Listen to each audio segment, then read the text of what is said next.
Bütün Dünya Velosiped Günü münasebetli 3-nji ýylyna Türkmenistanyň paýtagtynda we vilaýatlarda köpçülikden tigir ýürüýüşleri geçirildi. Balkan vilayatynyň yssyk howada geçirilen mejburi ýürüýüşleriň dowamyny onlarça adamyň saglyk ýagdaýy ýaramadlaşdy. Paýtagtda geçirilen çärelere Prezident Serdar Berdimuhammedowyň öýüdi gatnaşdy. Azatlyk radiosynyň habarçysy Balkan vilayatynyň Awazy etrawyna we Türkmenmaş şäherine 3-nji ýylyny güni ýerden sagat 7-den öýlen sagat 14-de geçirilen tigirli ýürüýüşleri büdjet işgärleriniň mejburi çekilendigini we çäräniň dowamyny onlarça adamyň saglyk ýagdaýynyň yaramadlaşyp tiýil kömek ulaglaryna Türkmenmaş hatganatyna daşalanyklaryny habar berýär.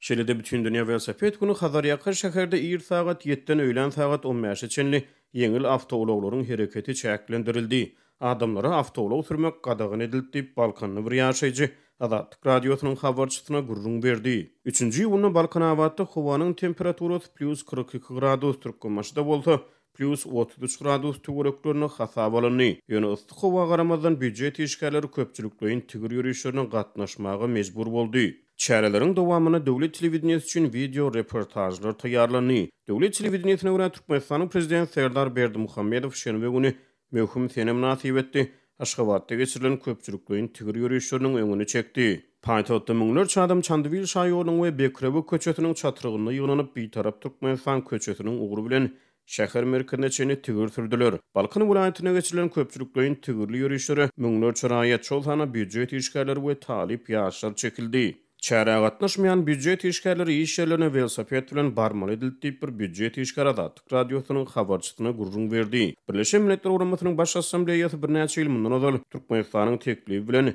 her ýylyň 3-nji ýylyny Bütün Dünya Velosiped Günü hökmüne elan etdi.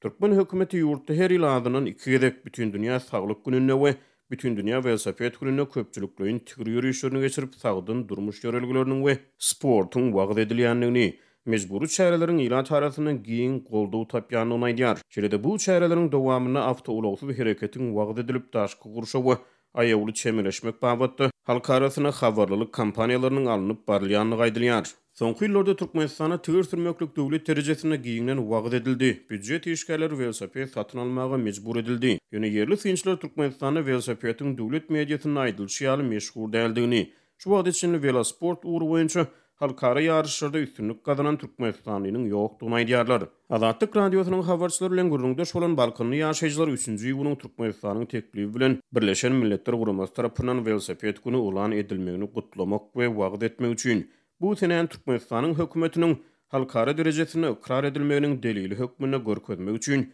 ýurt raýatlarynyň tigirli ýürüýüşleri çekilýändigini aýdýarlar. 3-nji ýylyna Balkan awatda +42 gradus Türkmenmaşda +33 gradus yssyk howa hasap alındy. Howa dymyk we şemalsyz boldy. Çäreleri çekilýän adamlaryň arasyna saglyk ýagdaýy yaramadlaşan adamlar boldy.